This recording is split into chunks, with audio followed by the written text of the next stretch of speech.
Hello and welcome to another Conversations in Time welcome podcast. to I'm another Johnny. Conversations in Time podcast. Sorry, nearly forgot The nearly award-winning forgot who you were then. counterfactual history Something caught podcast that caught my tops arm, the that's all. what-if Anyway. charts. Oh, that was something And caught your over eye me, then. though, Something caught my it's eye. over to the guys.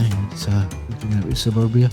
Anyway, what are we going to be doing today then, John? Right, so today we thought we'd do something that arguably is a bit different from what we normally do, which you may agree or don't agree, which is, well, Me, but carry on. But anyway, it's, no, so we're going to look at a counterfactual, but one that's probably a bit further sort of off at a tangent, or say, is a bit more unlikely. I'm trying to think of the right way of describing it. So, it's like, but most of the ones that we do, are really like coincidence or not coincidence, but, it's like this could have happened or that could have happened. And for this one, I won't say it's far-fetched, but it's it needs a bit more of imagination to... we are talking about the thing I think we're talking about, but anyway... Absolutely we are, yes. So let's not tantalise our listeners too much. But let's tantalise, yeah. Well, don't forget, we are the number one counterfactual, award-winning and number one counterfactual. legends in our own bathtubs. Yeah. But that's right, yeah. Well, shout it from the rooftops, and anybody disagrees, please tell us you disagree. Anyway, right, so we evidence indeed. Show us the evidence, as I always say in social media when people make grandiose statements. Yeah. Show us the counter evidence of what I mean in this. Absolutely, that's right. Right, so where are we today in the counterfactual universe? Well, I think and I hope we were going to discuss No, we are still in the same place. the likelihood or the consequences if Japan or Imperial Japan had attacked Hawaii in the Pacific with ground forces or amphibious forces and had on that succeeded ? Not succeeded ? What would have been the result? What would have been the consequences of that? I mean, there was a plan to do that, but it was just like many other things. There was plans to do everything, but obviously that doesn't mean to say there was every likelihood of them actually doing it. But it wasn't beyond the bounds of total. No, that's right. I mean, it was. It's a different strategy now. Whether the way I would look at it is the way that the Japanese essentially would look at it, I don't know. But for me, if you were looking at on Hawaii, there was about 40,000 service personnel at the time of the Pearl Harbor attack. The majority of them were actually troops, about 15,000. That's a very good deal. That's not the majority. No, because there were the sailors, and then there were Marines. Yeah, but you said 40,000, then you said 15,000 were the majority. But anyway, let's not. No, yeah. Sorry. All right, were the largest. Right. Yeah. So, and there was 12,000 sailors, something like that. So, and then there were 2,000 Marines, and so instead of the original in a DRL, what do I say, DRL? I don't know. Something telecoms, isn't it? No, I don't know. Daytime run night. No, it was the real timeline, RTL. All right, yeah. No, DRL was definitely a telecoms term. But anyway. No, it was, yeah. The idea was to catch the aircraft carriers in Pearl Harbor and destroy them. Whereas potentially with this... Actually, that's strictly speaking accurate, but never mind. But that's a different conversation. But yeah. Well, all right. It was to catch the American fleet in the harbour, not the aircraft carriers. All right, so to catch the American fleet in the harbour. But if you were going to do an amphibious landing, then you wouldn't want the aircraft carriers to be there because they could attack the landing craft. Whereas if you've just got naval ships in a harbour, they've got to get out and, you can do stuff to stop them. It's much more of a... it's just in my mind that if I was planning it, I'd want the aircraft carriers to be as far away as possible from Hawaii. You then attack... So the aircraft carriers that you got are going to bomb the troops. The troops are in one big army barracks, and I had found what it was called, and now I can't find it. Schofield... Yeah, that sounds it. Is it Schofield Army? I wouldn't have known that if you hadn't said it, but as soon as you said it, that's right. Yeah. All right. So instead of the majority of the aircraft bombing, this is how I would do it in my mind, right? And you can shoot it down and then tell me how you do it. Would be the bombers from the aircraft, the Japanese aircraft that would do the bombing would bomb the barracks. So this army camp to essentially kill as many, create as many casualties within the troops, because it's obviously a large force, while you would then have, potentially one of the, they built the 2 biggest battleships in the world and never used them. They could have brought one of those to bear shooting into the harbour. I mean, the range of the... I don't think they've been launched. It depends what. I thought they were. I don't. Well, they might have been launched, but I don't think they were operational. All right. No, well, that blows that one out. Hold on, just because they were the biggest battleships, they had plenty of other battleships which were of similar size. So if you've got a stationary harbour, all I'm saying is that from a shooting shells into a fixed point is probably easier than trying to sink a ship that's moving. In theory, if you know where the harbour is, they've got 10, 15-mile range, these battleships, haven't they? With the 15 inches. So they could, so if there was a coordinated bombing raid on the army and then shelling of the harbour from outside, and there are no aircraft carriers, so you're there's a less of a risk of something attacking you. It would have caused chaos. And the obvious question is, what are the Americans doing while you're sailing your battleships within 15 miles of Hawaii? I mean, you've got. I mean, don't forget you've got. So there's got to be a stroke of luck, hasn't there? This is where, in terms of this this fictitious operation, you're gonna go for it and you're gonna risk it. It's a risk. There's no doubt about that. Even in the real world, there was a risk that they would have been discovered. The aircraft carrier fleet. The technology was different then. It was easier to evade being detected.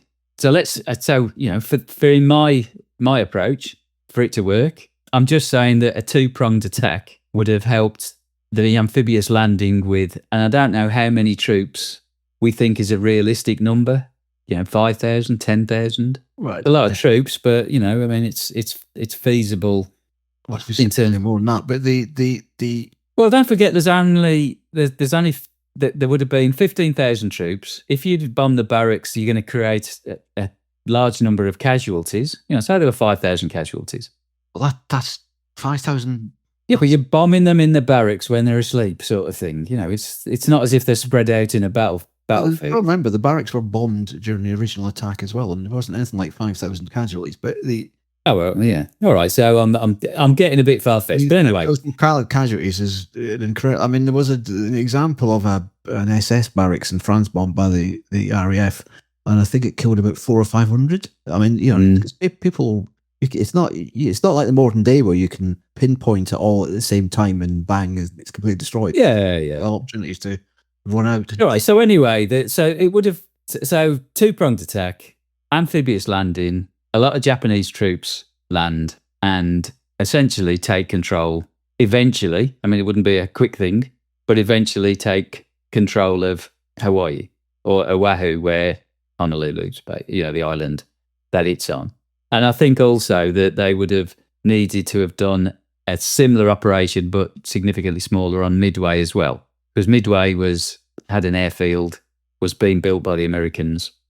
What the whole point of this is to stop the Americans having a refueling base in the middle of the Pacific, so that if they wanted to do any Pacific activities, they've got to sail across the Pacific, which is a hell of a undertaking at the end of the day. But if you've got a fueling stop halfway across, makes life a lot easier. So the point of this is, ultimately, as we've said previously, there's no way that Japan would ever have won, but this would have caused a potential major stalling point in terms of the approach the Americans took, had they, when they had the Japanese logic was to try and persuade America it wasn't worth it. All right, you've lost a couple of close. Right, yeah. No, that was crazy, but but there was. You can argue at least it was a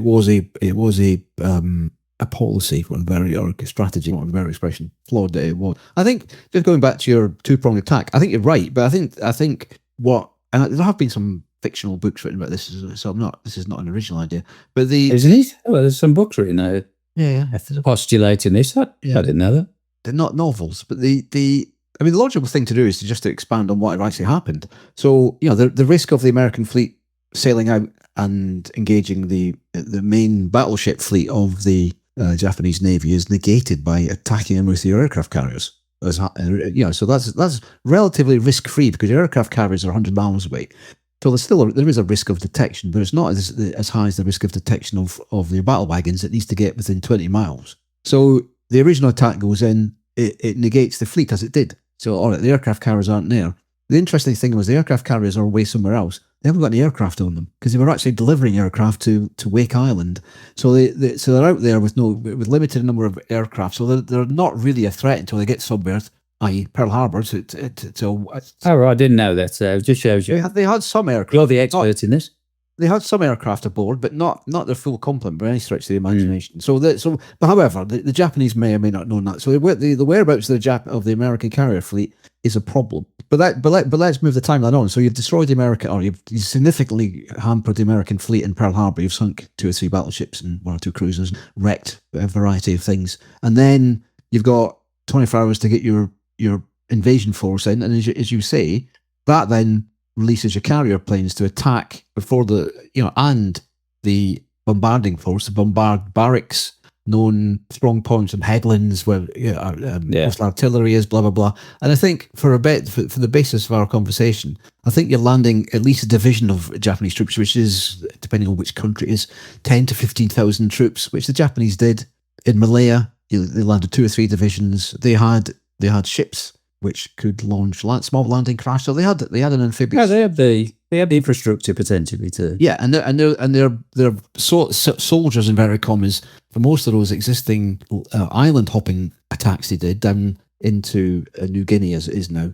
That was mostly naval soldiers. I mean, strictly speaking, part of the Navy. They weren't Marines as such. What's the difference? I don't know. But they weren't Marines, but they were part of the navies.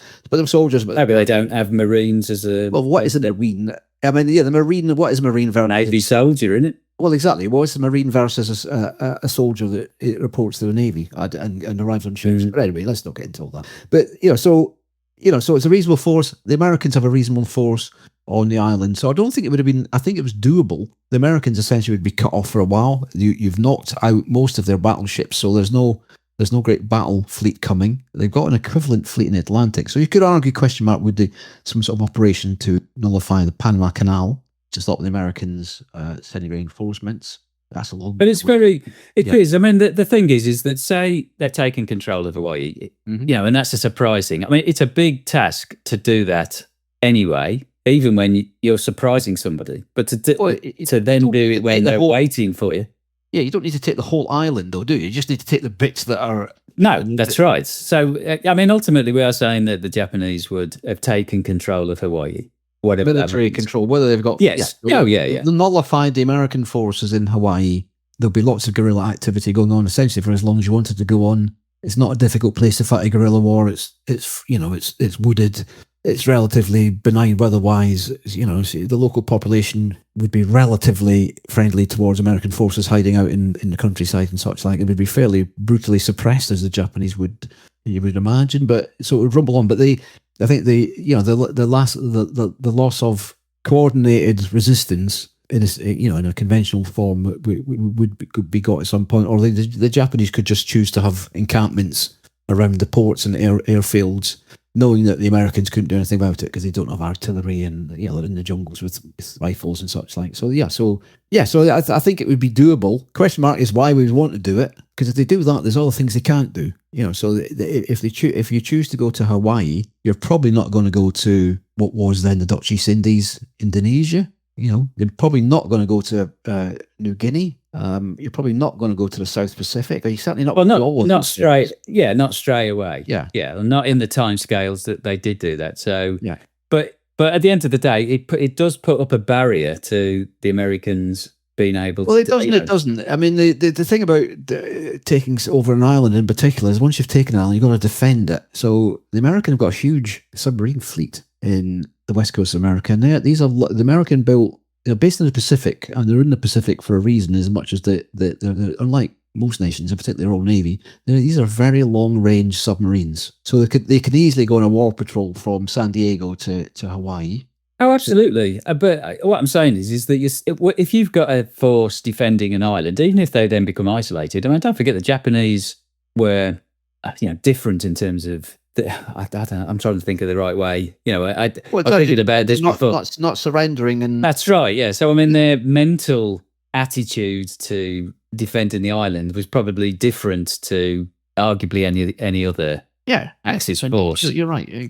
So yeah, I mean, the fact that they could get cut off because the submarines are stopping any resupply still wouldn't make it a walkover for the Americans to then you're right. retake Hawaii. No. I mean, one of the things that, I don't know what your view on this is. So when the Japanese attacked Pearl Harbor, would the American people see it differently if there was Japanese troops actually invading American territory? There is a difference between being bombed. Well, the thing is about that question, it wasn't actually, strictly speaking, it wasn't part of the American United States at the time. It always makes me laugh a little bit when you hear people talking on dramas, particularly really bad ones, even ones based on if the Americans have attacked Pearl Harbor. Well, certainly in this country, the United Kingdom, nobody had the slightest idea where that was. Literally nobody. I would say literally nobody. Literally hardly anybody. I mean, I wonder how many people in America knew where Pearl Harbor was, frankly. If you're in a shack in Alabama and somebody says the Japanese have attacked Pearl Harbor, are you really going to know where that is? Do you really care? But but I get that it's an affront because it wasn't the original. I guess once you know that 3,000 people have been killed plus however many want to talk about in our timeline, yes, you would.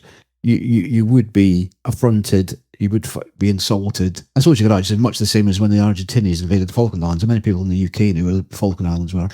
So it's the principle of it. It's the sneakiness of it. It's not declaring war, a stab in the back sort of thing. So yes, I think the outrage would be even if the islands are lost, the outrage would be the same. The day in infamy and all that sort of stuff. Well, I was wondering, but I'm pretty certain it would be the same. What I'm trying to get to, do you think it would be worse? Not the same. How much is that different? You remember this was a rage. Well, I don't know. So, already, I mean, in the original. Yeah, what I mean is that when the Americans still saw Europe as the primary theatre of war, because they were because the Germans were the biggest threat to the world, not the Japanese. I mean, the Japanese. I know, but if you've got part of your territory occupied, does that Does that still in the No, American I think it's still side? be Europe. I still think it'd be Europe first.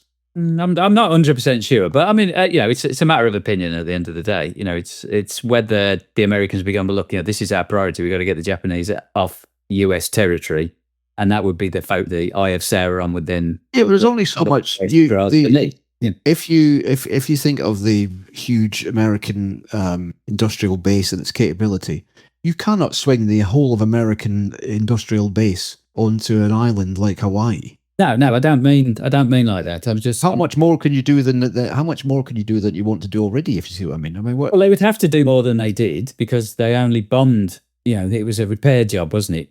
In the real world, whereas this one is you've got to get forces and troops. Well, what I mean is that you decide you want to take Hawaii back, and you gather forces to do that.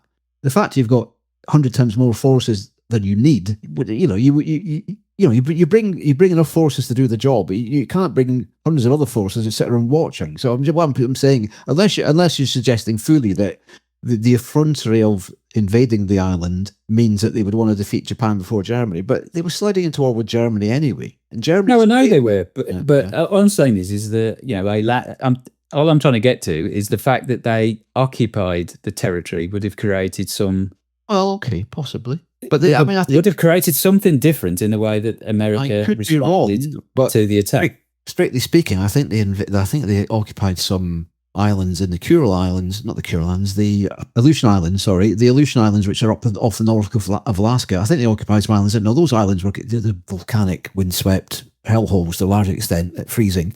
But so there's nobody living there to speak of. But there are some people there, but not But they were, and again, they weren't fully part of America till after the 1950s. But the being Alaskan, and nobody was getting totally affronted by the fact that American territory, the same way that Britain, the Channel Islands, it's just But yes, I mean, I could sort of see that. I mean, I accept what you say about the Aleutians, but you're talking about the capital of one. All right, it wasn't a state; it was a U.S. territory. But it's and that there was colonies, strictly speaking, a colony that's been annexed into the Great United States. I mean. And arguably, there's 500,000 people there. Yeah. So there's 500,000 people in the islands of Hawaii at the time, which would have been under some sort. Yeah, but whether Japanese, whether the racial politics of America at the time considered them fully fledged Americans is an interesting question. Absolutely. I mean, it's a we'll never know.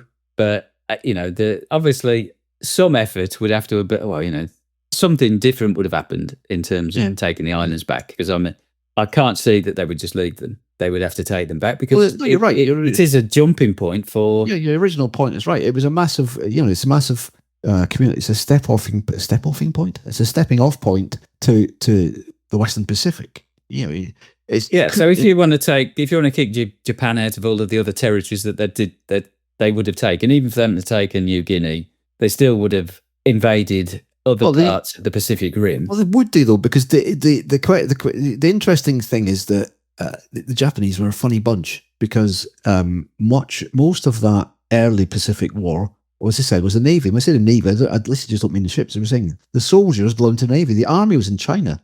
The Japanese army had 1 million troops in China at the end of the war. So, what were those 1 million troops doing, as opposed to being in Okinawa or New Guinea or the Philippines or Burma? It's a very strange, and they were engaged in fighting with the nationalist Chinese, but not all the time. They had long periods where nothing happened, whether it was a force of deterrence. But the thing is, if those 1 million troops stayed in China, the Japanese didn't have enough troops to hold and attack Hawaii and do all those other things. Not unless the Americans gave up. It depends on how many. It would come down to how many troops do you think you'd need to defend Hawaii? Well, it's not even the troops; it's the shipping as well, isn't it? That's the point. It's the shipping. So So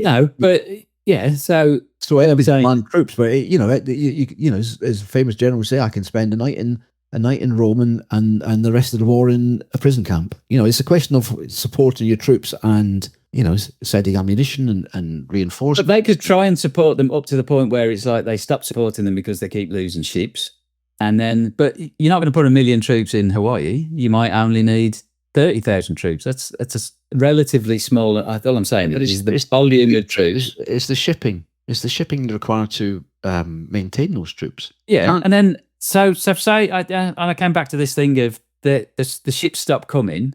Well, let's say the Japanese aren't necessarily going to start flying the white flag within a couple of weeks. But take a bit of a step back. My point is that this is, you don't invade Hawaii on the basis, right, okay, that's going to be a disaster and they'll all be cut off, but the good news is they'll all fight to the death. You've got to presume that they would have a plan that said, we invade Hawaii, that's good, we win, the Americans sue for peace, or we're able to reinforce the islands and keep it defended even though the Americans attack it. But if you're doing that, you can't be attacking New Guinea and the Philippines and Burma. One of those, at least, not all at the same time. Yeah, exactly. And if you don't succeed in persuading the Americans to give up, you're going to not do some of those things. But if you put all of that effort, all of the resources they put into New Guinea and Burma and all of those, and put them into defending Hawaii, the point being is they went. Then that's not a simple takeout by the Americans. Indeed, but the point being is, if you don't do those other things, the reason they went to Indonesia was for the oil.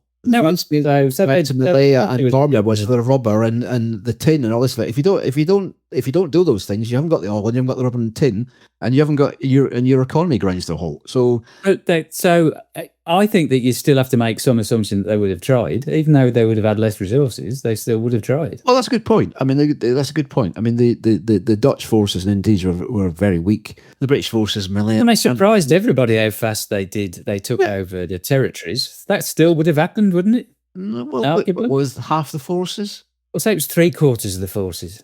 Well, maybe half the forces. It would be, and virtually none of the naval forces. And maybe less of the air force. It would have been less of the naval forces. So say it was half, only 50% of the resources. Yeah. And say they only took 50% of the land. It's still quite a lot for what they took. With the assumption that they're going to do it slower. Instead of but you're making a lot of assumptions here. But I suppose that's why it's the assumptions. I think it's a bit of a given that one of those areas wouldn't have been taken. Would be completely different. Yes, absolutely. Yeah. And that would have a knock-on effect to their economy. There's no industrial strategy around taking Hawaii, unless you're really keen on pineapples. Let's stop for a word from our sponsors. Have you ever said this? Ooh, me bunion? Yes?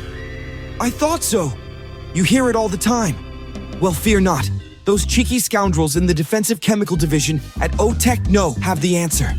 Introducing Blow My Bunion, the quick and simple way to erase the memory of a painful bunion.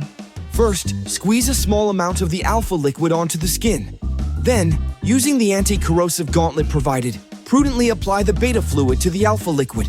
But for Pete's sake, don't spill any anywhere. Bite hard on the rubberized mouth gag.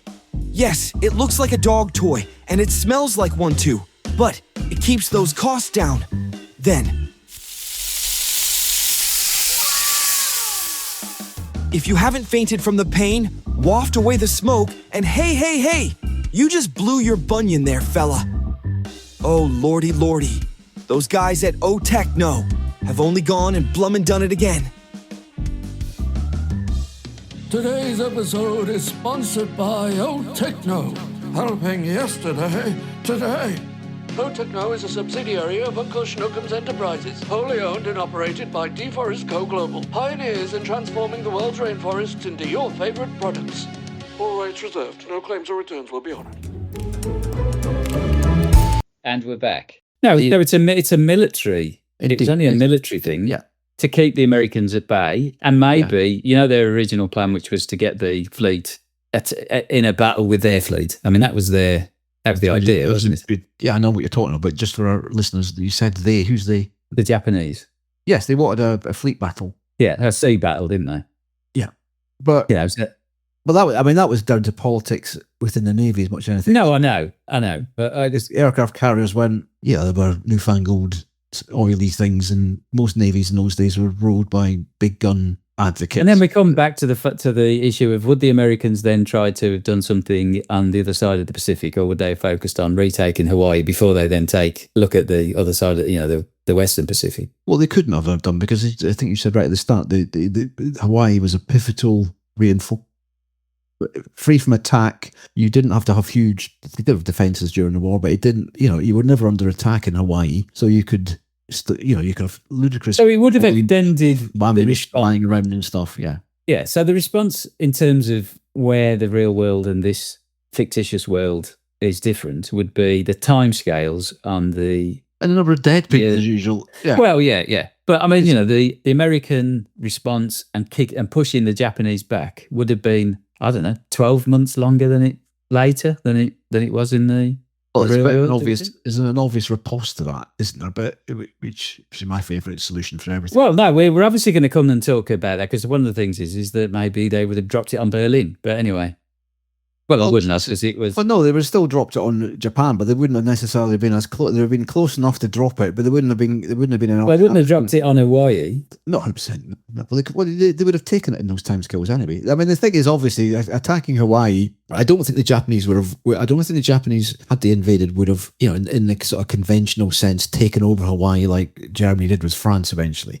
It would be, many people are not aware of this, but the Germans in Greece, at the end of the war, were just in most of the islands were in little town garrisons defending themselves, and the countryside was not German, and it probably never had been, strictly speaking, safely, but it wasn't remotely German. They were just waiting for the end of the war, or waiting for some great solution. So I think the Japanese would be the same. They would be around Pearl Harbor and Honolulu, and my knowledge of Hawaii isn't good enough to say where else. There's no doubt other military strategic. Well, I don't know whether there would have been military presence on the other islands, but it wouldn't have been anywhere near as big. Yeah, the Americans would have bypassed that. The bad news for everybody around Hawaii was there would have almost certainly been a blockade for a period of time, which means people are starving. Obviously, Hawaii's got quite a significant amount of indigenous capability to feed itself. The Japanese would have just taken that for themselves. So lots of civilians would be starving. I'm not saying necessarily starving to death, but certainly not to. No, that's right. Yeah, and I mean that in some ways means that the Japanese wouldn't need to be resupplied, because they can. Up to a point, they're resupplied with fuel and ammunition and all that. Yeah, but then the actual, if you look at invading it, it'd be analogous to probably Okinawa, where I think 100,000 civilians died in the Philippines, where hundreds of thousands of civilians died in the Philippines. It would have been fairly horrendous. And obviously, they destroyed all the docks and sunk ships and all the rest of it. So it would have taken months and months and months to get the docks and the harbour back into a usable condition. But that means that, in terms of where we are even if we talk about the bomb, Yeah. where the Japanese wouldn't have been pushed back as far. I mean, No. like you say, they might still have dropped it on mainland Japan. There's no reason to suppose the timeline would be any different on the atomic bomb, would it? So no, well, that's right. So that would have been the same. And arguably, I mean, one of the alleged arguments for the original dropping of the bomb, which I think they would have dropped it anyway, was the horrendous casualties in Okinawa, where lots of Americans died and lots of Okinawans. But they might. But when the bomb was ready, they might not have been. They wouldn't have been in the same place. They would. No, but my point being is that would have been replicated in Hawaii. So you would have that example in Hawaii where the garrison fought to the death, taking as many civilians as possible with them. So even if you didn't have an Okinawa because you hadn't got to Okinawa yet, you would have the example of Hawaii. Well, this is what it's going to be like when we invade the Japanese home island. So the rationale for the atomic bomb, right or wrong, would still the same rationale would still be there, wouldn't it? So no, absolutely. But they did need to be close enough to be able to indeed. So the Marianas fly a plane. So would they even be there? Well, that's the thing. I mean, the Marianas Islands, you'll have to have a look on Google Maps, listeners, but that was where the B-29s flew from. I'm not sure if you could, it's possible, I mean, not in a short, it's possible, I guess, you could take the Marianas Islands without doing all the other things, because if in the original timeline, the Americans were also trying to take the Philippines back at the same time. There was a bit of an argument versus island hop, whether they should do that, but General MacArthur had said he'd return, so he was allowed to return, and hundreds of thousands died as a result. Whether that almost certainly wouldn't have happened. So they certainly could have got to the Marianas Islands. Oh yeah, I just think that it wouldn't have been as quickly. So even if it was 2 months later, well, that's a good point. Yeah, that's what I'm trying to get to. Is like, say it was 2-3 months later that they were within range of being able to drop an atomic bomb. Would they have dropped it in Europe first?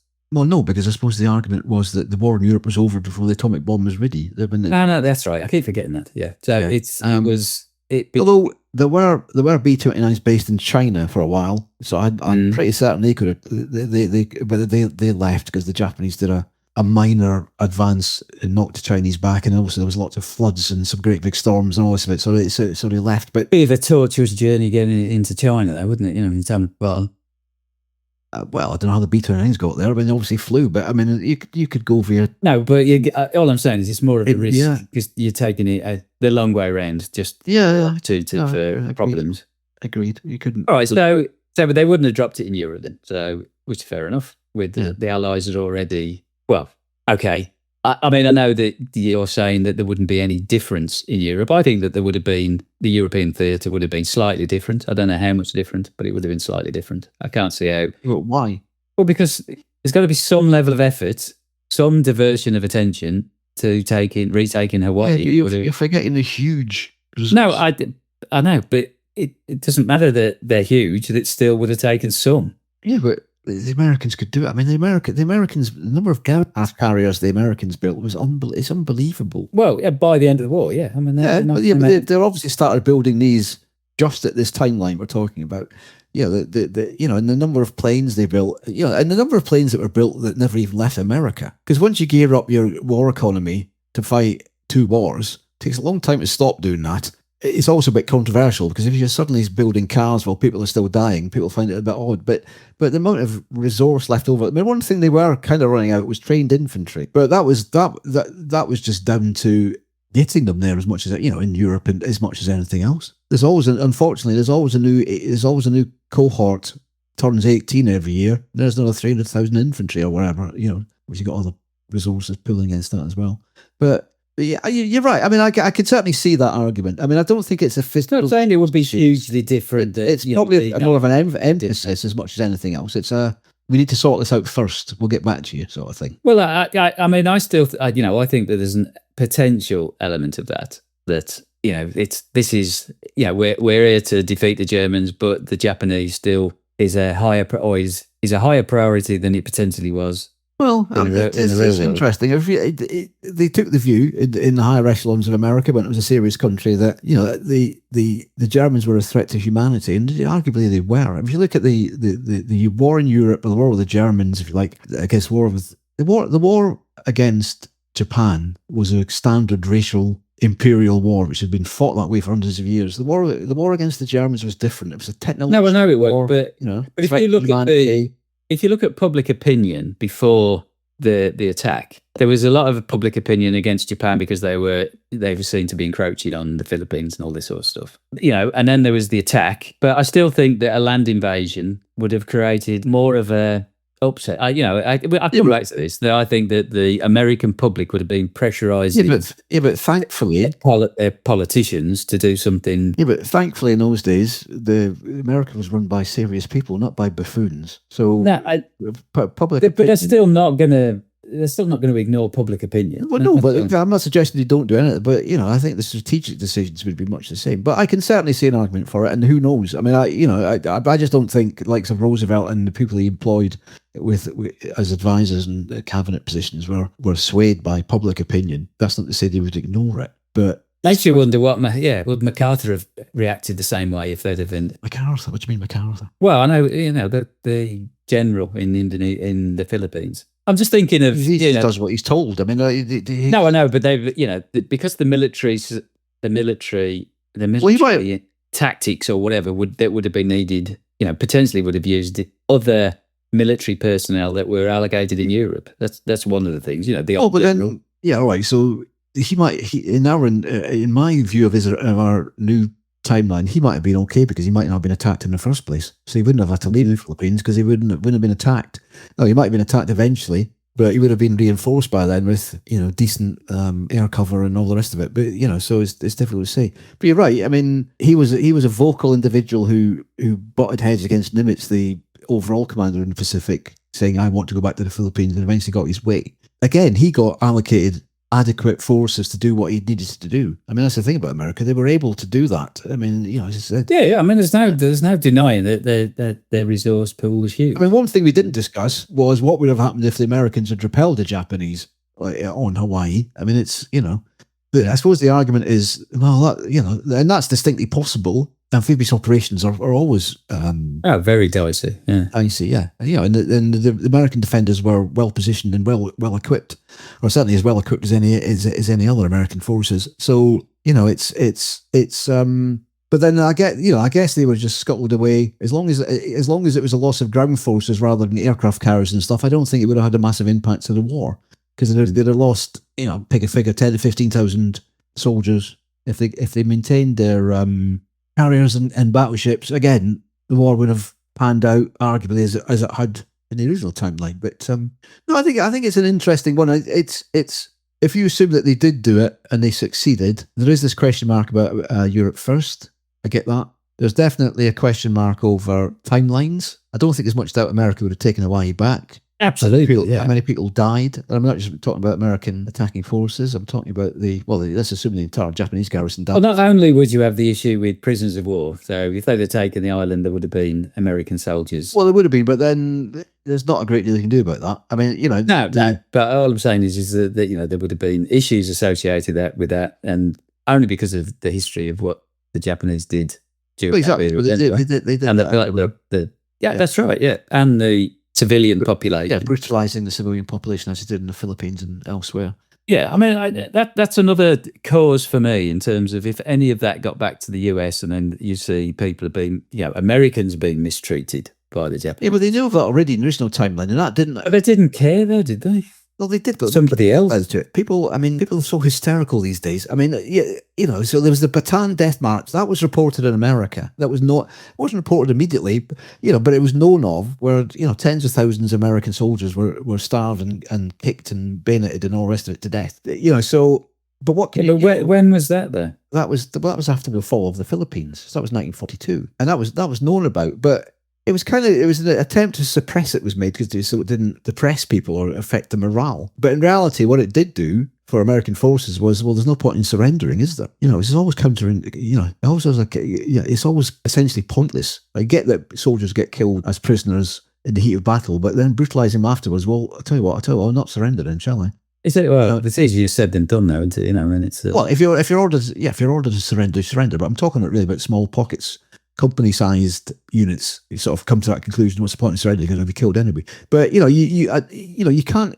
Again, the American military industrial complex was so huge that you could enrage the population as much as you like by saying, "Look at what they're doing to us," and look at what they do. But then, what difference does it make?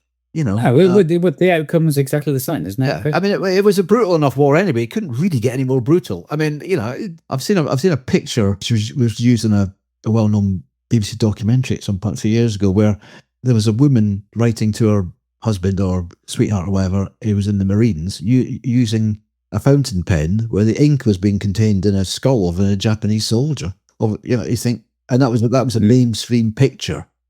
Photograph, and you think, Yeah, that's perfectly normal, that is, isn't it? Brackets, not, you know, but it was very racialized, and the Americans didn't see the Japanese as they saw them as subhuman, blah blah blah, you know. So, and obviously the Japanese had contempt for Western soldiers who surrendered as well. So it was a very racialized war. I mean, how you make it more than that already? Well, I suppose you always take it to any extreme, but yeah. So I think the conclusion would be mainly it lengthens the war in the Pacific. Question mark about the atomic bomb. We don't know. Would there be a launch pad for the B-29s? Would it be? it would eventually. Yeah, but would it be as quick as it was the original turnout? Would it have changed America's view of Europe first?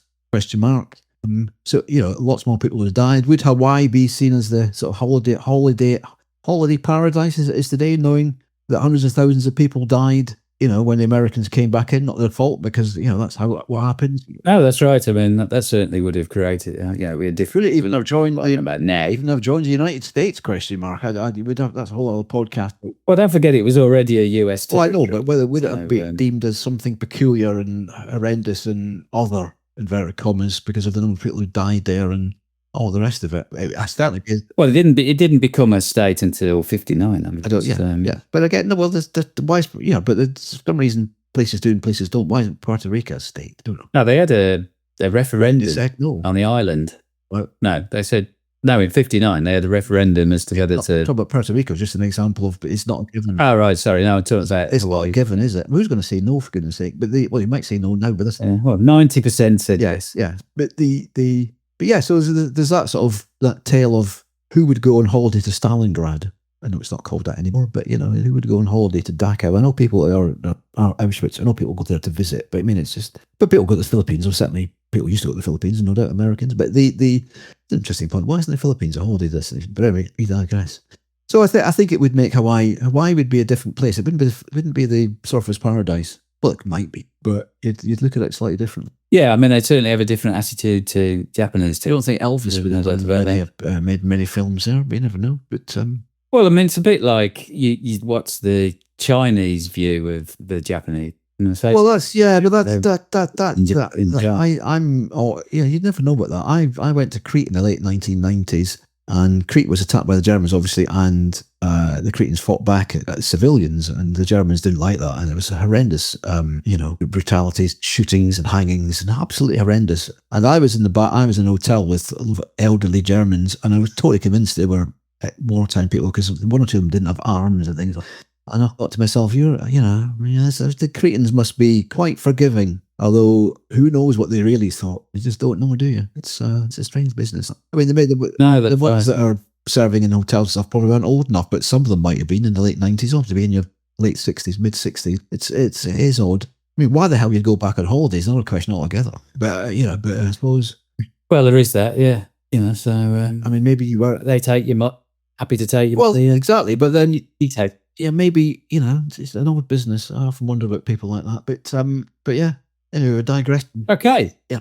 We are, yeah. So I think we've come to the end of this conversation, or this particular counterfactual. I mean, for our listeners out there, yeah, I mean, please, give us some feedback. Let us know what you think of this one. I won't say it's different. It's just a bit more open to some interpretation. Maybe not. Maybe from what you were saying at the beginning, it had been one of the potential options that they didn't go for anyway. Yeah, that's any feedback. Yeah. We're more than happy, to respond. The novel of this is actually quite a good novel, which is the good news. The bad news, yeah. It's going to say, do you know what the novel? Well, I can't remember what it's called, but it's easily you can find it very easy, because the bad news is it was written by somebody called Newt Gingrich. Now, if that name to any listeners is vaguely familiar, he was one of the original Tea Party nutters in America. No offence to nutters, and is arguably one of the roots of why America is where it is today. good, bad, or indifferent. I'll leave that to the listeners. But yeah, but I'll give him this. He certainly could write a fairly decent novel. So if you search on wherever you get your books from for novels by Newt Gingrich, was it Gingrich? Whatever. Newt Gingrich, I think. And you'll see It's King. yeah, you'll see a book about Hawaii. It's good. I've read it once. An counterfactual. It is good. It's well written. I can't remember what happened in the end. To be truthfully told, I'm 3/4 tempted to read it again myself. But no, it's good. But Well, I must admit, I am now. Now we do a counterfactual history podcast. We ought to read some counterfactual history books, maybe. Yeah, I mean, it's we could always have one that's based on not SS Great Britain, but that sort of thing. SS Great Britain.